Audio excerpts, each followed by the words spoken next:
Perkenalkan, nama saya Irza Safitri dari program studi Ilmu Komunikasi. Perkenalkan, nama saya Nindi Oktavani dari program studi Ilmu Komunikasi. Perkenalkan, nama saya Mariana Khalifah Novianti dari program studi Hubungan Masyarakat.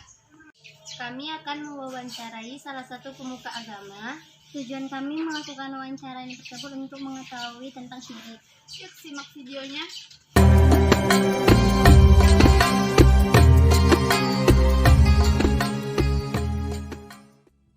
Bismillahirrahmanirrahim. Assalamualaikum warahmatullahi wabarakatuh.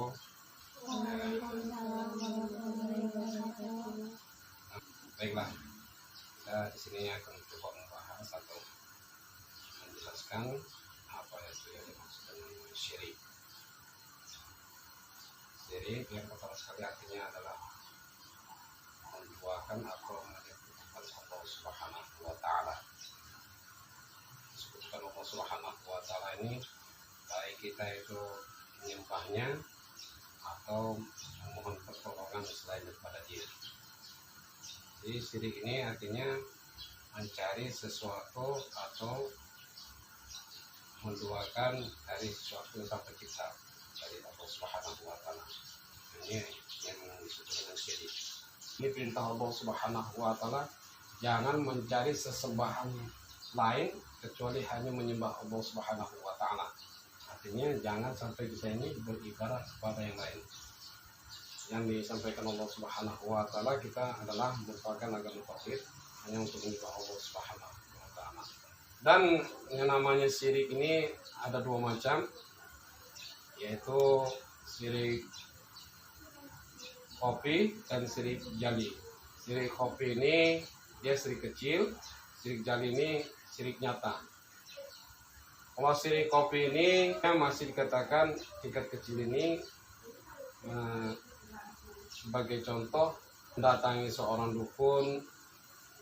Ini kita kadang-kadang kan kalau saudara kita ada suatu masalah, ada problem, atau ingin di karir kita supaya bagus, atau mungkin usaha kita supaya bagus, yang kita datangi malah dukun, meminta tolong dukun. Ini memang masih dikatakan kategorikan syirik khafi, yang artinya masih bisa kita cepat beralih, berubah, harus cepat kita bertobat kepada Allah Subhanahu wa Ta'ala. Sedangkan syirik jali, syirik besar, itu sudah jelas-jelas dia keluar dari Islam atau dikatakan murtad. Mungkin ini merupakan sebuah gambaran sederhana saja apa yang disebut dengan syirik tadi.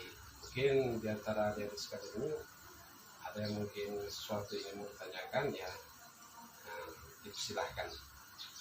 Maaf Ustaz, saya ingin bertanya, apa saja bentuk-bentuk kesyirikan yang terjadi dalam budaya dan kebiasaan di masyarakat? Bentuk-bentuk kesyirikan yang sudah kadang-kala sudah membudaya dalam kehidupan masyarakat ini beragam-ragam. Sebagai contoh, kadang-kala pada saat kita itu ada musim-musim batu-batuan, masyarakat ini menyebutkan bahwasanya batu itu akan mendatangkan sebuah keuntungan. Seolah-olah batu itulah yang membawa, atau dijadikan, kalau kita katakan jelasnya, dijadikan jimat katanya. Seolah-olah batu ini mendatangkan magic kepadanya. Itu juga tidak boleh, kita bisa mendatangkan syirik. Itulah sebagai gambar kecil daripada kita. Mungkin dari adik sekalian kira-kira bisa jelas. Kalau ada kurang, boleh ditanyakan lagi. Baiklah Ustaz, saya ingin bertanya, mengapa kesyirikan tersebut bisa terjadi? Kesyirikan itu bisa terjadi. Yang pertama sekali, bahwasanya kita ini kurang memahami, karena seolah-olah segala sesuatu apa yang kita perbuat kadang-kala itu macam seperti biasa, atau mungkin tradisi. Ini biasa buat kita karena mungkin dari tahun ke tahun dan dari dulunya dilaksanakan orang, dikerjakan orang, sehingga syirik itu tanpa sengaja sudah kita lakukan karena kita anggap karena pertama kita itu kurang memahami, yang kedua bisa jadi ini karena tradisi seperti tadi. Nah, karena mungkin dari alasan nenek moyang. Nah, ini kan kita mengkaji nenek moyang. Jadi seolah-olah kita nih berdasarkan akidah ini karena nenek moyang.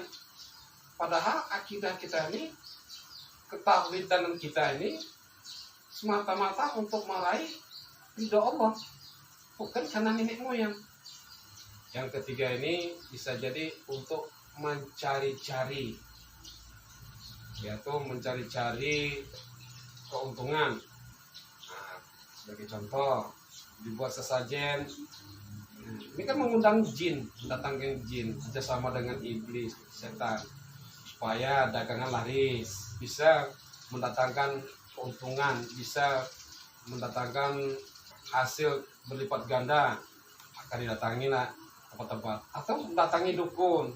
Mungkin itu sekedar penjelasan kenapa orang bisa berbuat syirik. Ustadz, saya mau bertanya, bagaimana cara menghilangkan kesyirikan tersebut? Cara kita untuk menghilangkan kesyirikan tersebut, yang pertama sekali, bahwasanya hendaklah kamu menyerahkan diri supaya hati kamu itu tentram, tenang, banyak-banyaklah ala bizikrillahi tatma'innul qulub. Dibalas Allah lagi, diulangi oleh Allah Subhanahu wa taala. Ala bizikrillahi tatma'innul qulub. Hanya kepada Allah lah kamu mengingat supaya hatimu tentram. Artinya di sini kita memang harus kembali kepada Allah. Dalam sebuah doa iftitah sudah kita sebutkan, inna sholati wa nusuki wa mahyaya wa mamati lillahi rabbil alamin. Bahwasanya sesungguhnya sholatku, ibadahku, hidupku, matiku lillahi rabbil alamin, hanya untuk Allah. Jadi kita harus banyak-banyak mengingat Allah, berzikir kepada Allah Subhanahu wa taala, dan juga beribadah kepada Allah Subhanahu wa taala, mengerjakan amal soleh. Makanya beramal soleh kita banyak, berhubung kepada Allah Subhanahu wa taala, yaitu tadi banyak ibadah, memperbanyak amal ibadah, termasuk itu zikir, termasuk itu sedekah, termasuk itu zakat, termasuk itu namanya puasa, itu semua itu ibadah. Dan juga kita nih silaturahim juga, ibadah juga. Wahab belum minannas. Nah, jangan kamu tinggalkan manusia, karena kamu lingkungan manusia. Manusia itulah makhluk sosial. Mungkin penjelasan yang secara gamblangnya, yang mungkin sedikit yang bisa. Ada yang mungkin ada tanya lagi, ya, silakan. Ustadz, apa bahayanya kesyirikan itu bagi kehidupan manusia? Ya, sudah jelas itu, syirik itu sangat berbahaya. Pertama sekali bahayanya itu, kita selaku umat Islam ini, agama tauhid, bahwasanya kita untuk mencari akhir hayat kita ini adalah untuk husnul khotimah. Tahu sekali, husnul khotimah, maksudnya kita ini mengharapkan hendaknya dipanggil Allah Subhanahu wa taala itu dalam keadaan yang baik.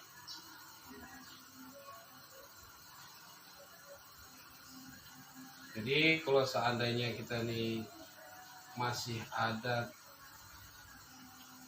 yang memiliki atau masih melakukan atau masih ada yang meninggalkan, maksudnya meninggalkan masih dalam suatu perbuatan tersebut, kalau bisa semuanya itu dihapuskan sebelum kita menghadap Allah Subhanahu wa taala.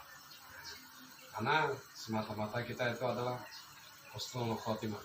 Itu yang pertama sekali. Karena Rasulullah SAW mengatakan bahwa barang siapa yang pada akhir hayatnya mengucapkan itu kalimat tauhid, la ilaha illallah, dakhalal jannah. Memang itu sekedar bahasa sebutan ucapan, bahasa ucapan, Tetapi itu adalah mengandung makna bahwasanya kita ini terlepas daripada hal-hal yang menyekutukan Allah Subhanahu wa taala. Itu husnul khotimah tadi. Jadi kita jangan sampai mati dalam keadaan di luar daripada muslim atau su'ul khotimah. Itu kita hindarkan. Itulah kita harapkan pertama sekali. Yang kedua, bahwasanya dalam kehidupan kita ini sudah jelas itu pengaruhnya banyak. Pengaruhnya banyak itu akan bisa membuat kita kacau balau dalam kehidupan ini. Sebab tatkala kita ingin berbuat sesuatu, meminta pertolongan sesuatu selain daripada Allah Subhanahu wa taala untuk kemajuan kita, untuk kesuksesan kita, untuk kebaikan yang kita anggap kebaikan kita, yang namanya belum tentu itu akan mendatangkan kebaikan. Tentunya ini akan menjadi bayang-bayang kehidupan kita. Hasil, kalaupun seandainya ada hasil yang kita peroleh dari yang kita dapat tadi itu melalui mungkin dari dukun atau mungkin dari yang mungkin sesajen-sajian tadi itu yang kita peroleh, kita mungkin mendapat lebih banyak, tetapi itu akan mendatangkan mudarat. Bagaimanapun itu akan pasti mendatangkan mudarat. Ya mungkin saja itu perjalanan hidup kita itu tidak tenang, merasa was-was, kan itu dia datang sifat was-was, merasa hidup ini macam ada yang menghantui, seolah ini baik apa tidak, apa gini, ini hidup ini, dan kita tuh selalu kacau dalam kehidupan karena selalu tidak mendatangkan kebaikan. Itu dia yang kedua. Yang ketiga, bahwasanya apapun yang kita lakukan terhadap syirik ini, bahayanya itu bukan tanggung-tanggung. Pertama sekali itu dia bisa jadi kita akan menjadi murtad. Kalau seandainya sudah jelas-jelas murtad, itu sudah jelas kan bahayanya ini. Walaupun sekecil apapun kita lakukan, kalau seandainya kita tumpuk terus, ini akan bisa jadi kita akan kehilangan momen akidah kita tadi. Ya mungkin itu saja, 10 menit mungkin sebagai penjelasan dari Ustaz.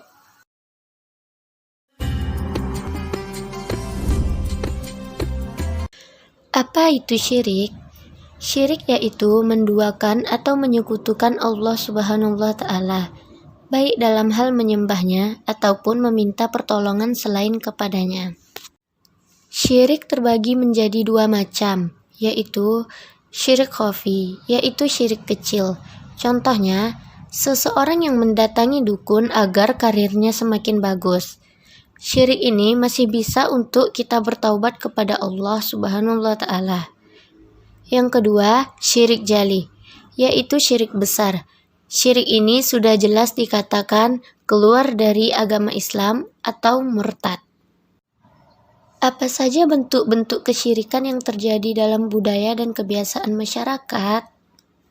Salah satu contohnya yaitu pada saat musim batu-batuan, di mana masyarakat tersebut menyebutkan batu itu akan mendatangkan sebuah keuntungan. Mengapa kesyirikan-kesyirikan tersebut bisa terjadi? Yang pertama, kurang pemahamannya mengenai syirik. Seolah-olah apa yang dia lakukan itu terasa biasa-biasa saja, tanpa ia sadari yang dilakukannya itu merupakan kesalahan dan termasuk dalam kesyirikan. Yang kedua, karena tradisi.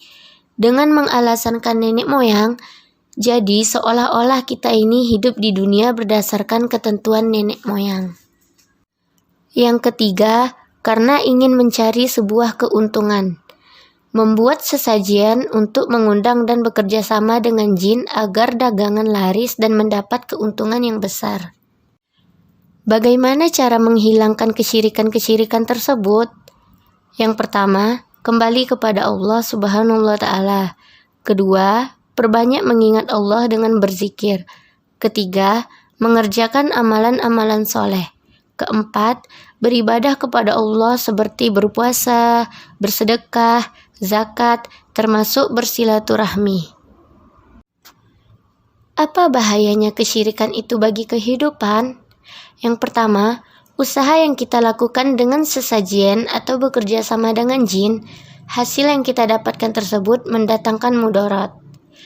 Yang kedua, selama masih hidup, kehidupan kita tidak akan pernah tenang dan selalu merasa was-was.